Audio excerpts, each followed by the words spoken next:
pessoal, como eu havia dito no vídeo anterior, eu tive que cortá-lo, né, porque tava dando quase 20 minutos para não ficar muito grande, maçante e ruim para vocês.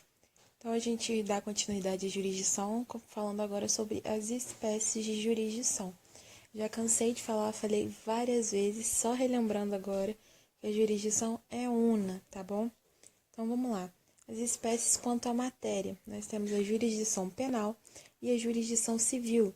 A jurisdição penal é relativa às causas penais, de natureza penal, e a jurisdição civil vai ser relativa às causas não penais. Então a gente vai por exclusão. Tudo que for não penal entra em jurisdição civil, beleza? Quanto ao objeto, nós temos a contenciosa e a voluntária.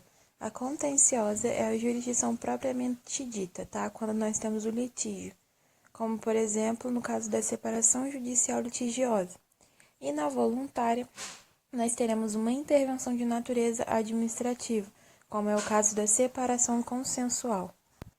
Nós temos também quanto aos órgãos judiciários, nós já vimos isso, que é o caso da justiça comum e a justiça especial. Na justiça comum, nós teremos tudo que não for de competência da justiça especial, que é o caso da justiça federal e as justiças estaduais ordinárias.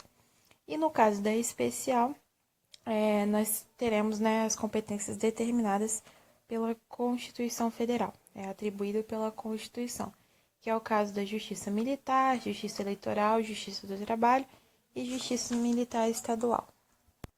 Quanto à posição hierárquica do órgão, nós também já vimos isso, que é aquela questão de ser inferior ou superior. No inferior, nós sabemos então que os juízes eles conhecem o processo desde o seu início, desde a sua origem. E na superior, nós temos aqueles órgãos responsáveis por julgar os recursos e até mesmo as decisões proferidas anteriormente pelos juízes inferiores. Essas duas últimas aí a gente não tem muita novidade, porque a gente já tinha visto anteriormente, a dos órgãos judiciários e da posição hierárquica do órgão. E por último, nós temos quanto à fonte do direito, com base na qual foi preferida a decisão. Nós temos a jurisdição de direito, que é quando o juiz tem que decidir com base na lei, e nós temos a jurisdição de equidade, que no caso seria uma exceção.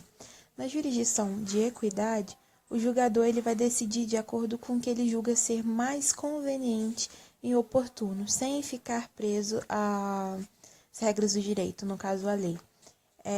Esse tipo de jurisdição ela é comum na arbitragem, tá?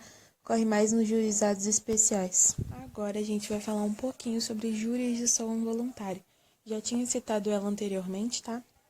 Nas espécies, né, quanto ao objeto.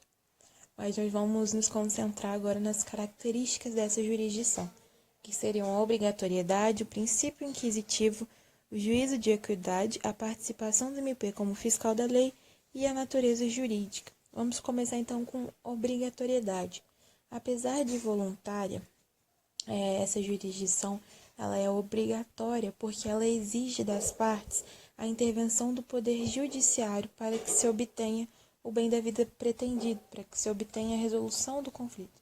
Então, se faz necessário, é obrigatório que as partes tragam isso ao poder judiciário. Já no princípio inquisitivo, no caso da jurisdição voluntária, a gente vai tratar da maior inquisitoriedade por parte do juiz, ou seja, ele vai ter maior liberdade na formação, na condução e na decisão da demanda. No caso do juízo de equidade, que eu também já falei anteriormente, previsto no artigo 723 do CPC, nós teremos na corrente majoritária que o juiz ele pode decidir contra a lei, desde que a sua decisão seja mais oportuna e convincente, que é o que eu falei anteriormente, né?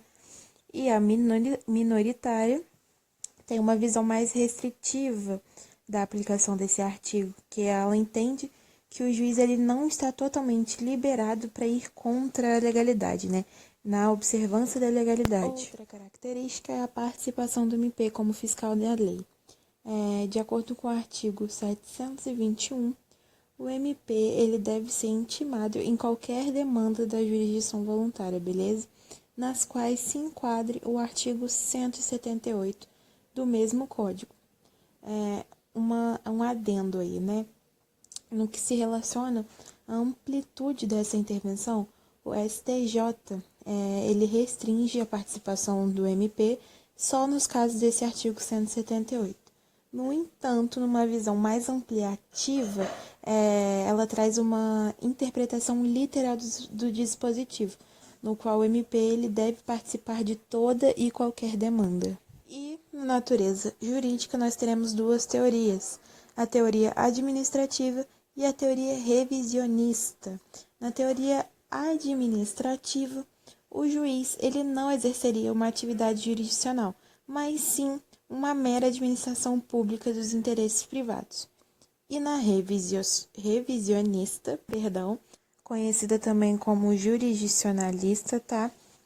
Nesse caso, o juiz ele efetivamente exerce atividade jurisdicional, que é o que a gente conhece. E não fugiria muito do que a gente conhece na jurisdição contenciosa, beleza? E por último, nós temos a tutela jurisdicional.